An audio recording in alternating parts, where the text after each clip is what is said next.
Good job. Success to me is being able to do the things that you want to be able to do and spend the time with the people that you want to be spending your time with. That's what it all kind of comes down to.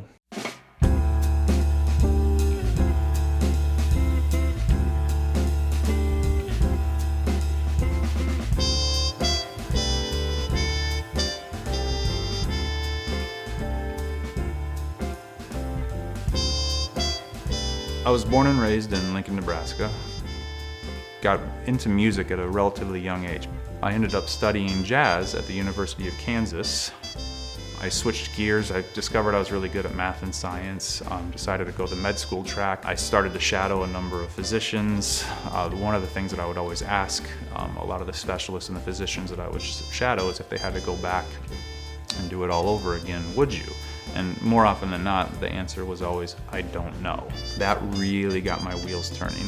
I then started shadowing a number of optometrists, mostly in private practice. And that same question I would ask the physicians that I had shadowed before, if you had to go back and do it all over again, the answer I always received was absolutely. So I went away to school at Indiana University, but I still had this little music itch that I needed to scratch. I met these guys that had just started a cover band a couple months prior, were playing a couple of the local bars in Bloomington, Indiana. Before I knew it, one thing kind of led to another, and I started to make a decent amount of money traveling around on the weekends playing with this band.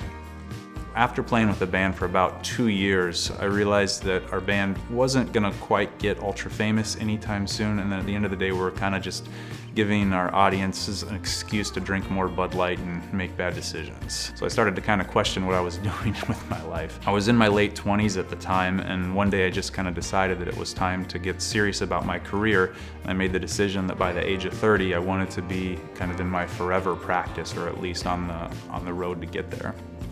When I made the decision to actually pursue buying a practice or starting a cold start practice, a lot of times I would go to the state Optometric Association classified site, and that's where most private practices would be listed. And ultimately, that's how I stumbled upon Carillon Vision.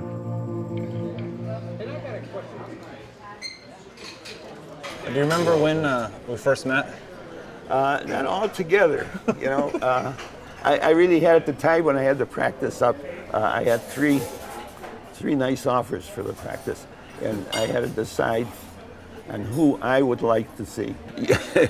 I was nervous, I can tell you that much. I mean, I had spent the previous year and a half, while I was still touring with my band, checking out different practices.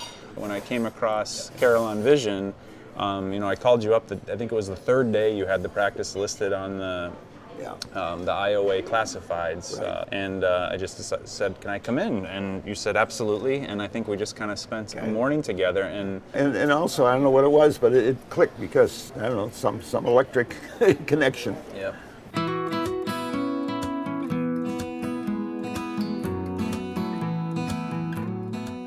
So we had very little formal business training whatsoever. I didn't know what a profit and loss statement was supposed to look like. Didn't know what a good purchase price was supposed to be. So I figured a lot of this out with a lot of trial and error. For me personally, it took looking at over 40 or 50 practices, looking at profit and loss statements, keeping everything, making lots of comparisons.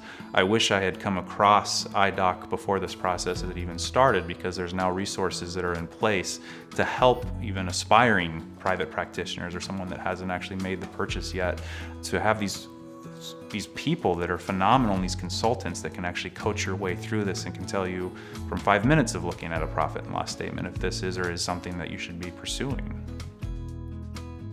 About 3 years ago, I became involved with CooperVision's Professional Affairs Committee with the goal of actually becoming a better public speaker.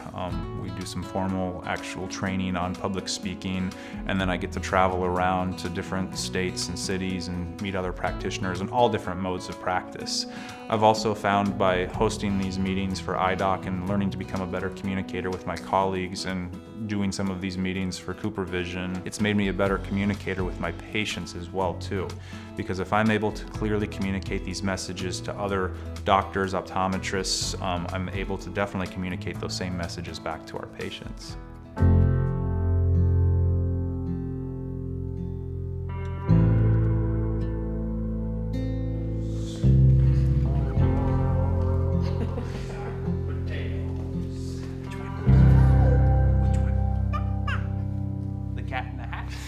Adelaide, our little peanut. We were so happy when we were pregnant, and then disaster kind of struck midway through the pregnancy. The day that Addie was born, I was only there for about 5 minutes, hadn't even seen a patient yet, and I get the phone call that my wife's platelets had dropped to 0 and they're gonna emergently deliver as soon as I get to the hospital. Ultimately, we had to deliver at 24 weeks, approximately 1 day gestation, and our daughter was born at 1 pound 3 ounces. Terrifying day. The worst and the best day of my life. Almost all of my longtime patients all know the story of Adelaide. And it's the first thing almost out of every established patient's mouth is, how's your daughter doing? How's your daughter doing? And that really, really makes me feel wonderful. I couldn't have imagined it any other way. I mean, without this support system in place between the staff, my other doctors, and our patients, I don't know if I could have made it through that sanely.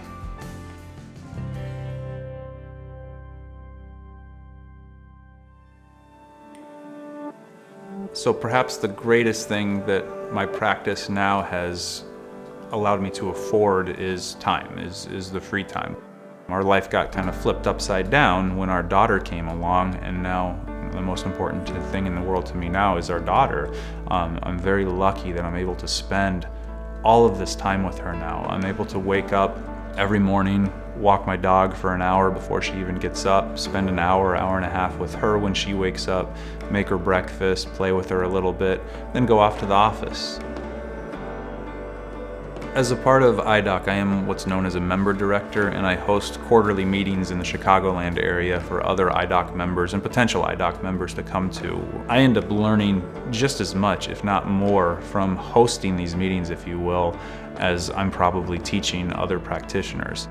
A lot of the things that I learned through IDOC were how to make the practice kind of run itself without me being a big part of the equation. It was really nice to have all of these systems in place that I learned from IDOC during a time of crisis where I didn't just have to worry about my practice at all. I didn't have to worry about a paycheck coming in. I didn't have to worry about staff issues. I mean, they were just there for me.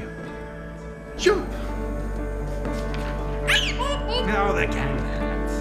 We looked, and then we saw him step in on the mat.